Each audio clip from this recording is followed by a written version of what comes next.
we're on again. We are? Is it happening? It's happening, and I think this is like episode 25. Oh, I'm so excited. I know. It's been too long and so much has happened. Oh, oh my God. It's like, It's I like, don't know.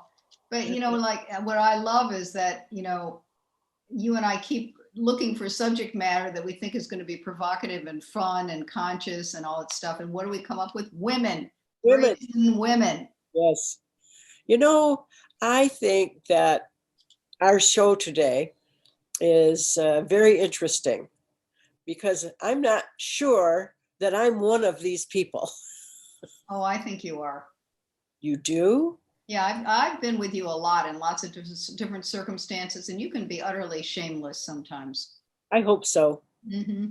I think that's the only way to be. I wish that for every female. I do Oh, yeah. too. So, what are we talking about today? Brazen broads. Oh my God. I love it.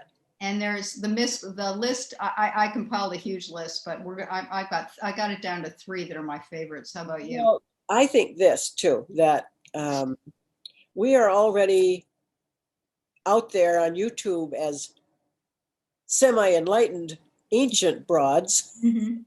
So maybe we should change it to semi-enlightened brazen ancient broads. Or semi-enlightened brazen ancient bitches. Ooh, that Ooh, that would be good. yeah, I Yeah. like that. That would probably that'd get bigger audience quickly. So talk to me about brazen in your world and what that means to you. Brazen, when I was much younger, I would be told not to be so brazen. Really? When Your I mom was in my told you? teens, yeah, Oh, by parents who wanted me to act like a lady. uh-huh. And I don't quite know what that means because, you know, so Well, what strikes me is the first time I heard you sing in the car, and I was like, "Oh my God, you have so much brazenness in your voice. You're like Ethel Merman meets Gaga meets.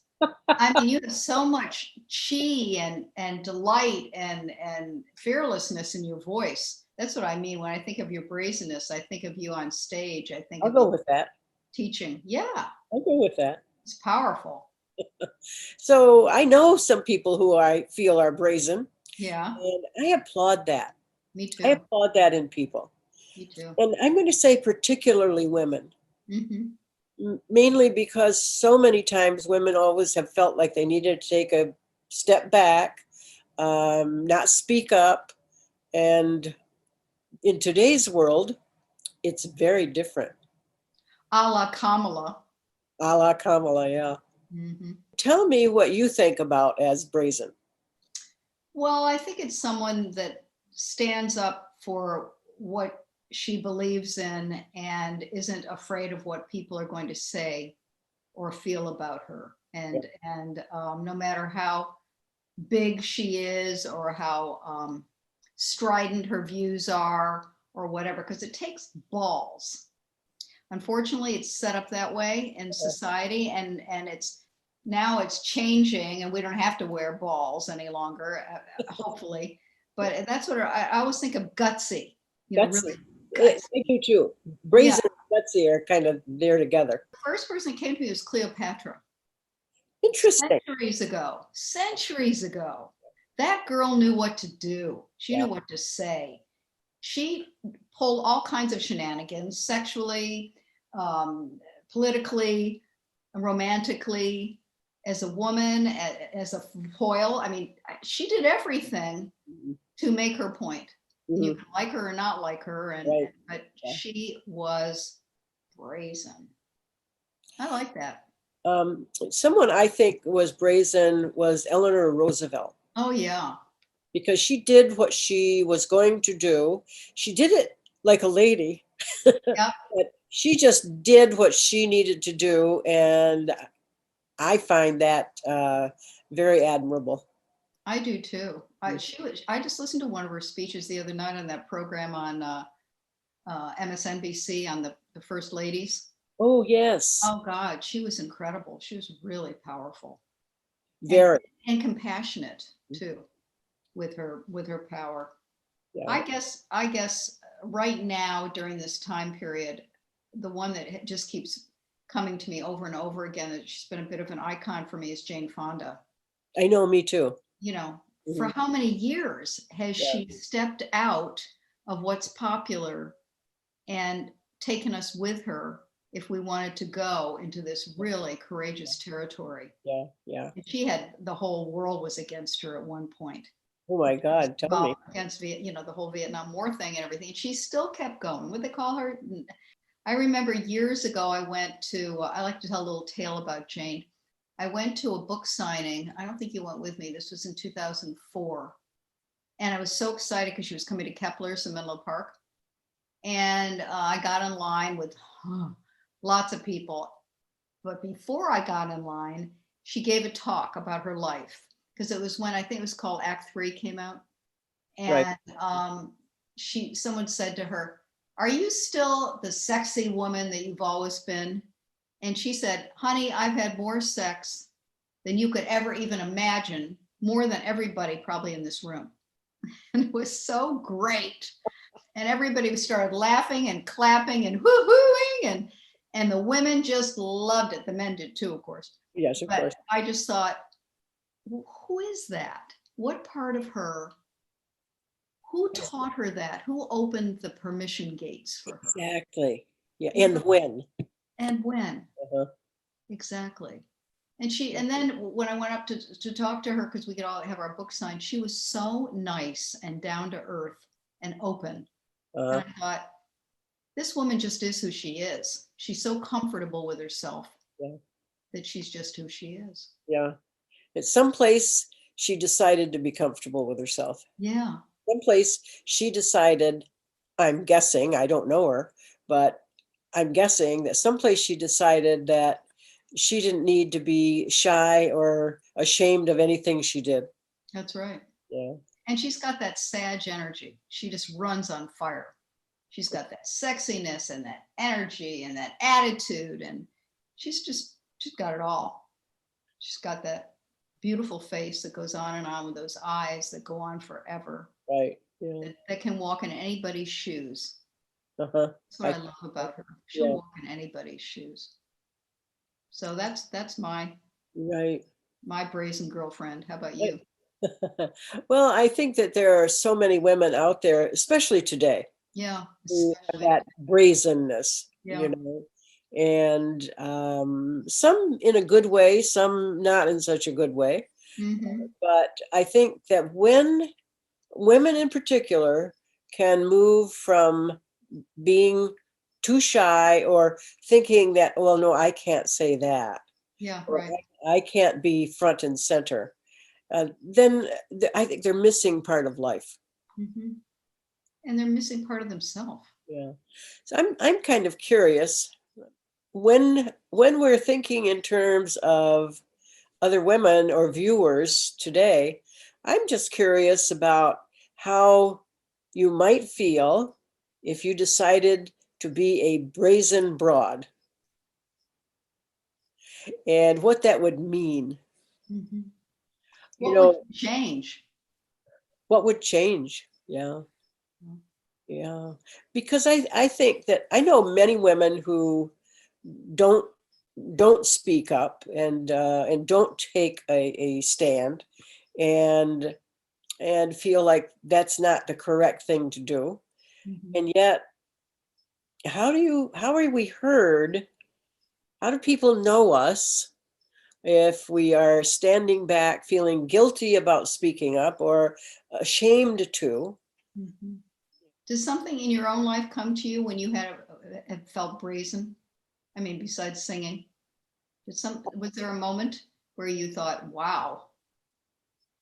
I mean, I, the way I locate it is because I have a big mouth to begin with all my Sagittarius, and I can tell when I start to feel a little guilty or a little bit of shame, that I'm like, wow, you're really stepping out there now. You're afraid of how you're going to be received.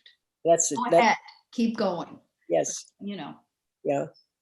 I think probably in many cases I have just stood up and said what needed to be said. Yeah. I'm going to say I don't remember anything in particular. I remember one time when I wasn't a brazen broad though, Yeah. and what that did to me, and how it stayed with me for so long. Hmm. A time when I needed to say something and I was on stage Oh. and I had forgotten my lines, Oh. and it was in high school, and I couldn't remember what to say in this next part, and I just stood there and looked at the audience because I was frozen with fear. And what were they doing? They were saying, "Go down, No, they were all looking at me like, come "Say on." something." and, and I don't know, I said something and then I got off stage, but that shame, that guilt stayed with me for a long time. Yeah. Yeah. That's interesting, isn't it? How we allow it to stay. But the interesting thing is that that moment moved me out of being that way. That's so wonderful. That's Yeah. a great point in Uh-huh. all. I'd like to ask our audience to think of a time where they were maybe heading toward being brazen and what happened internally with them, whether they went for it or whether they stopped. And to think of, and also to maybe think of something they'd like to be more brazen with. When, my friend Bob Ranch and I are writing a book. And in part of this book, we're talking about vibration. Yeah. And on the scale that we have, it's a scale from 1 to 7. 7 is the highest vibration, and many people have these scales, but the highest vibration is 7, and that's the vibration of love, compassion, and empathy. Mm, The lowest vibration is guilt and shame. yeah. So David Hawkins, so he had his scale as well, and in his scale, that lowest scale, I believe, was guilt and shame. Yeah. And so when we're in that, look how we're vibrating. Yeah. Look at the energy we're putting out. And everything we put out brings back is, aligns itself with that vibration. Then we Yeah. wonder why things aren't working or we can't get to where we want to go or we feel stuck or any of those things. So clean it up, everybody. So what's your vibration? My vibration today is really high because I did a lot of work on myself yesterday. And I have to say, I'm so circled with women like yourself who are so knowing and wise. And I learned so many things. And that takes my vibration further and further and further and further and further. When Mhm. I align myself with your truths and your insights and your clarity. And so, yeah. But name a brazen woman for me that really comes to mind. And you know who else? I think Charlotte Maillard, Oh, yeah. Yeah. Schultz. Yep. Yep. She embodies it. She's the chief does. of protocol, everybody, of San Francisco, Yeah. and has been for something like 45 years. This is so great. And it's just a short clip, but this embodies her strength and where she's at in life. We were talking about something one day and I said, "How was menopause for you? I'm just curious." And she said, "Oh, I didn't have time for that." And she just went on to the next subject, you know. And to me, that is the way to go in life. Don't get into it too much, that negative stuff. And not that negative menopause has to be negative, but we all know there's stuff in there. She is so funny. Once also, I want to tell this other thing about Charlotte. To me, she's the best. But they gave a special thing for Stanley Gaddy in San Francisco called Stanley's Brain because he's an interior designer and he does events and everything.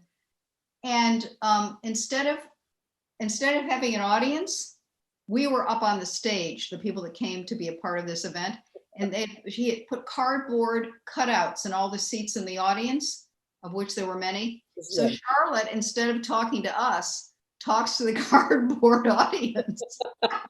It just keeps going and going, telling the whole thing about Stanley. And I'm like, oh my God.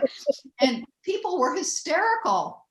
I mean, it's that incredible She has great timing. lifting people, Uh, lifting. She even lifts her dog, Stanford. I mean, yeah, she's just, she is really, really brazen. yeah. I She's love that. like that way. Yeah. She doesn't let anything stop her. No, I know that there are many, many people who fit this category that we're not mentioning. But I think the important thing is that, as you said earlier, the viewer here, to think about what's the most brazen thing you've ever done. Right. And I can't even number the things that I've done that are brazen and have gotten looks from people like, my God. What's up with you? Yeah. Well, even in the being holistic healers and practitioners is a brazen thing to do in a culture that's Very, just now starting to really embrace, whatever. That's why I don't like being called a psychic and a super psych and all this stuff. I don't like that because yeah. it has so much attachment to it. And I brazenly go on, and you brazenly go on as a hypnotherapist when some people think that that's a devil's work. Well, there are very few people now, I think, who believe that, but there are still some out there. Yeah, well, it's because it's fear driven. Right. Hmm. That's what's so then you have to stand your ground in a loving way. But you do have to, in order to really get into something you're passionate about, Yeah. in this culture, especially, it's California, it's easier because we're so loose out here. Well, you know that in other states they talk about us that Oh, way. of course. We're a joke. Yeah. I mean, if we're not in Nebraska right now, we're not in, South Dakota, or we're not in Iowa. Hmm. And there's a good reason, because Yes. I probably wouldn't be as brazen in those states if I was out there. I would want to be, but I probably wouldn't. And if we were raised in those states, we would behave in a different way. It's true. Absolutely. But my guide brought me to California. Me too. And it takes a lot of courage to be brazen. It really Yes. does. Yeah. It starts to feel natural after a while. But I was thinking too, Joan Rivers was brazen. Yes, she was. I remember once she was on with Johnny Carson, Uh-huh. and sometimes she annoyed me because she was so mean spirited. It Yeah. annoyed me. She was brilliant. But anyway, so he said to her, Joan, look down, your stockings are falling down. And she said, I'm not wearing any. It was so good. And I was like, oh, I'll bow to that. That's so good. And also, I want to say there's a different kind of brazen. Yes. I think Deb Haaland, who's going to be our Secretary of the Interior, the first Native American woman, Native Yes. American that I know of, Mhm. she has stood her ground. She has been so incredibly courageous and lovely and smart. No guilt, no shame. Guilt. Let's move ahead, everybody. We're kind of the movers and the shakers. You know, I that's agree. I agree totally. and boy, watching the inauguration, that Gaga, no one's going to stop that Gaga. No, And that bird flying, the bird of peace, I loved it. flying off her shoulder. Oh Yes. my God, Uh, who is she? no guilt, no shame. Oh my God, she is so powerful. Yes. She's in service, that one. And what about little Amanda Gorman? Oh my God. No guilt, no shame. And the world fell in love with her. Oh, Yeah, it was wonderful. she became an international, I don't want to say star, Mm-hmm. but Well, true. internationally understood and seen, and I don't know that there was a dry eye in the house. Well, she's a risk taker. She's really risky, and she knows who she is, and she's had some very good support. I mean, it Yes, you just can shows tell. around her, and she's very spirit oriented, which I Yes, very much. love that so much. I was thinking too of Nina Simone. I remember when I was growing up in New York, once I went to see her, and Nina Simone was a jazz singer, and she would have these incredible. She was black. She would have these incredible songs like Mississippi Goddamn, and Strange Fruit, and they were just incredibly honest songs about what was going on for people of color. And I remember I went to see her. I was really excited. I'd seen her many times, but I went one evening to see her I think she was at the Village Gate. And we walked in, a bunch of us, and we were all, white teenage girls. And she asked us to leave. She said, "This is for a Black audience tonight. Please leave." And we did, because we got it. We felt right about it. It wasn't a put down of us. She was asking something. She was being brazen, and I wanted to respect that. Yes. Her and her path. Yeah. And so she really came up for me. I mean, she could really stand her ground. Mm-hmm. And boy, I mean, Cicely Tyson's another one that just Whoopi. Oh my God. Yes. Whoopi. Oh, yeah. Love her. Love her. Yeah. These people will stand up for what they believe, no matter what. And here's a thing that I'm contemplating. How about each of you listening, think of one person who you would call a brazen broad. Yeah. And saying it with kindness in your heart and love in your heart and admiration, really. Yeah. Who would be one person you could think of right now? And who would you want to emulate who's already a brazen broad? And what would you like to take from that person for yourself? Exactly. What is it that's calling you about that person? I like that. I like that. I like the thought of that. There's so many powerful women coming up. It's just, look at Nancy Pelosi, for God's sakes. Exactly. There's a brazen broad. Wow. I mean, wow. Thank God for these women. What's interesting is that let's make the title Brazen Broad a title to be envied. I love that. Yeah. I want to be that. To be emulated. Mm-hmm. Yeah. It's very exciting. I think so. And with Kamala at the helm here, co-helmer. Yeah. We're going to see some powerful stuff going on. Well, there's no doubt in my mind. We're just going through that glass ceiling a mile a minute with her, and I'm going to go right with her. And yes. That's what I pray for. Me too. That love comes back in. Well, love comes back in and truth comes back in. Yeah. Science comes back. Recognizing what is the truth. What science, yes. Yeah. But anyway, well, you're a brazen broad, honey. That's all I can say. And you're a brazen broad. You inspire me. I think we should get t-shirts that say Brazen Broad. I think so. Oh, that'd be cute. I'm a brazen broad. Yeah. Long live brazen broads. And brazen broads, we're talking directly to women, but men can be brazen too. Yeah, but they have much more permission. Yes, that's very true. That's the thing. It's getting a brazen broad gives permission for herself to be a brazen broad. That's right. She doesn't need it from anybody else, right? That's right. That's a great thing to say, Dot. That's so true. That's where we are. Yep. We love you, everybody. Thank you for watching.